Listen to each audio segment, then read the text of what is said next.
Welcome back, guys, to another fantasy football Jock Talk. It's been a long time for this fantasy football. I know we've been talking about it for the last month or so now about doing a league. We got our dynasty league all set up, and we threw this one together. It is a top five again, back with the top five, but we switched it up a little bit. Matt's got the top five players to watch. Mine are the top five fades. Keep them on the back burner. Take them a little later. Don't reach for these guys. Mr. Negative, Brock. Always Mr. Negative. But Matt, let's start off on a positive note, right? Or should we start negative? I'll start it off. Start positive. So my number five is a guy who's been in the league for a few years now.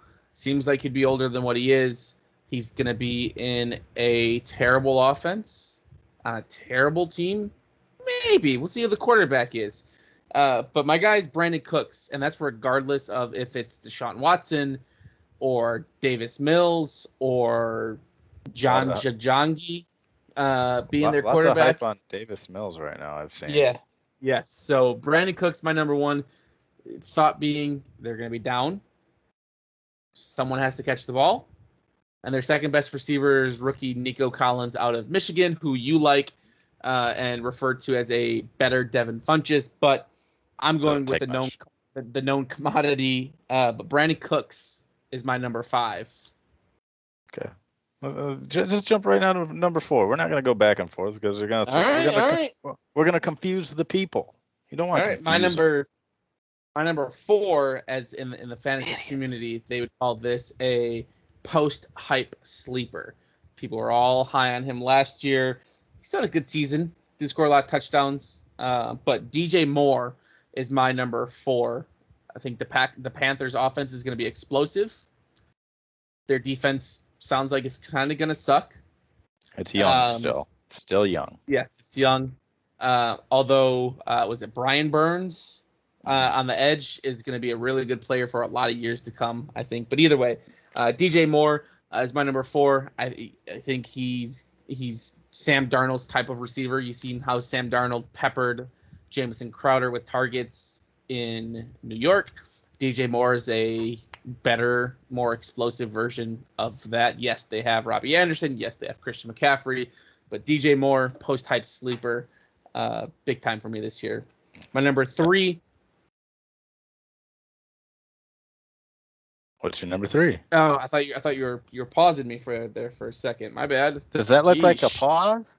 My face is covering most of your fingers on my screen. There we go.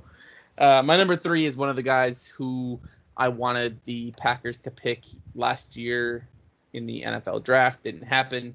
He is now teammates with both Trevor Lawrence and Tim Tebow in Jacksonville. But my number three is Laviska Shenault. Mr. Do-It-All, run after catch, line up in the backfield, jet sweeps, whatever.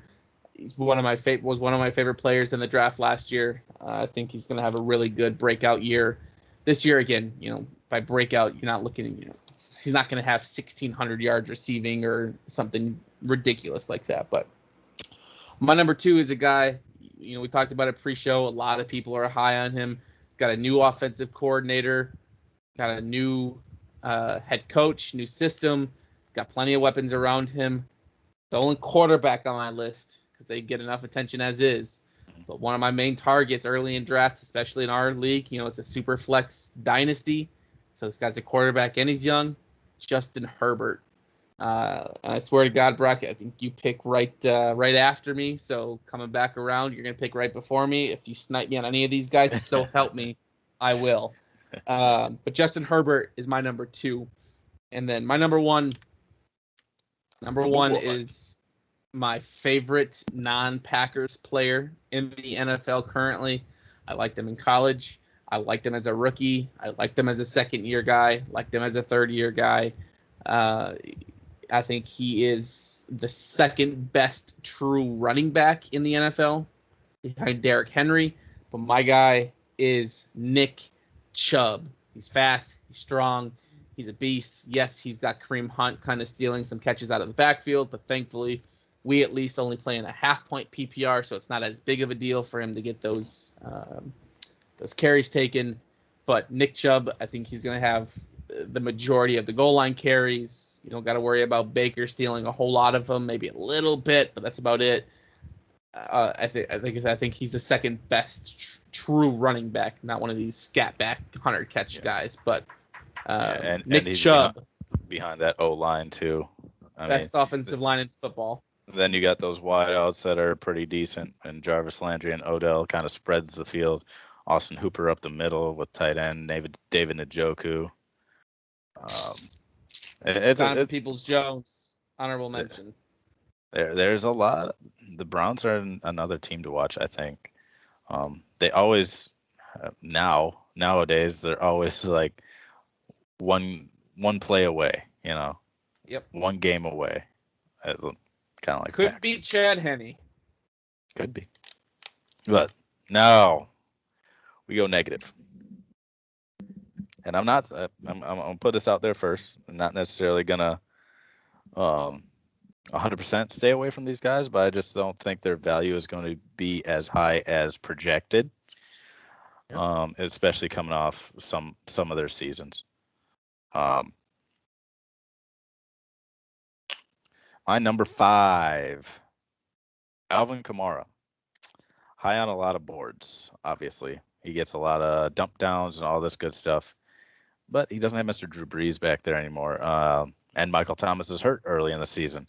So they stack that box with old Crab Legs Winston, who turns over the ball a lot. I mean, they could be down a lot. They could be setting their defense up for failure a lot. Might have to pass it down the field. Maybe Taysom Hill's take some things away from him. Definitely I don't know. I vulture some stuff at the goal line.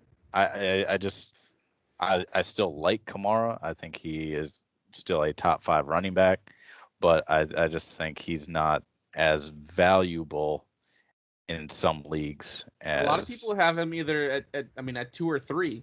Yeah, and I would probably go still first round, but I wouldn't go top 3 or even maybe even top 5. Honestly, just depending on the league, Yeah. Certain leagues, certain ways, Number 4, wide receiver from Minnesota, Adam Thielen. He's getting a little up there in age, getting a little older, but I think Justin Jefferson is going to take over that number 1 wide receiver role. Irv Smith, if he can consistently put together a healthy season, I think he helps a lot. And then also Dalvin Cook, it's still Dalvin Cook. He gets a lot of receptions out of the backfield, breaks off a lot of runs, still a dangerous back any which way you look at it. So Thielen still could get you that spot game here or there. I would not consider drafting him very high. I think he could be a decent flex at times, depending on matchups, but I'm just not seeing a big season out of him. Number 3, a lot of hype last year during the early parts of the season. Chase Claypool. I think he's still a very good receiver. I still don't trust Ben. I really don't. I don't think he has what he used to have. Maybe they run some more gadget plays like they did for Chase Claypool early on, but I'm just not feeling him and that whole Pittsburgh offense, really. They usually do running back by committee. Najee Harris is new. Juju Smith-Schuster, you don't know about him. Like, it's a very weird offense, and I'm just not feeling Claypool. Terrible offensive line. Yeah. Well, Pouncey retired, didn't he? Yep. They lost Villanueva. I think they lost 4 of their 5 starters from last year, which was it was bad last year. It's worse this year. Yeah. And if you see that and Ben goes down a little again, who's their backup quarterback? I don't know. Is it Joshua Dobbs still? Dwayne Haskins. Oh, yeah, that's right. He did. Or Justin Fields, depending on if you ask Dill or not. Yeah, true. Moving on. Number 2. Another abysmal team. The Detroit Lions. Anybody on the Detroit Lions. But I'm going DeAndre Swift. Not that I don't necessarily dislike him. I just feel like the Lions are going to be down a lot and might not be able to run the ball as much as they want to. And even the addition of Jamal Williams, who could take away some carries near the goal line. We saw him in Green Bay. We're big fans of Jamal. I think Jamal is a good backup running back, and will pound it into the end zone from time and time again. A good receiving back as well. So DeAndre Swift's red zone touches could go down, and even the receptions, if it's a PPR, I could see that go down quite a bit. And even if he stays healthy, I would just kind of stay away from DeAndre Swift this year. Number one, Chase Edmonds out of Arizona. What did we say earlier? One red zone touch goal line touch, and bringing in James Conner. That's not going to go up anytime. By the way, it's not like he has one red zone touch and one red zone or goal line and one goal line touchdown. He has one goal line rush for like -2 yards. And now adding James Conner to that mix, I think a lot of people are putting Chase Edmonds as number one running back on Arizona. I'm not seeing it. I think James Conner will probably take that over come midseason. Chase Edmonds, like we said, he's not that goal line guy. He hasn't been. So for Kingsbury to switch that up, I don't think that's going to be a very big thing. And then obviously they brought in AJ Green, D-Hop in the red zone. Kyler I would assume is going to have another solid year. He could even take rushes in the red zone because the little kid running around like somebody stole his candy is going to run into the end zone. So what you're saying is that you shouldn't chase after Edmonds in your draft. Or chase after Claypool. And it's two of them. There's two chases. I hate chasing in fantasy football. I mean, I guess you don't have. If I'll take Jamar Chase then for you. You don't have to worry about taking him. I would take Jamar. No. That's the only chase I would probably take. But that being said, that's our 5 fantasy football players to pick and to kind of stay away from. Kind of fade away from. Comment yours down below. Who do you think is going to have a good year this year? Who do you think is not going to have a good year this year? Give us your opinions on if we got it right. Who do you think we got right? Who do you think we got wrong on either of ours? We're pretty perfect. So obviously. So good luck trying to find flaws. But idiots. I love our listeners. We'll prove you wrong, probably. Once again. Definitely. Obviously.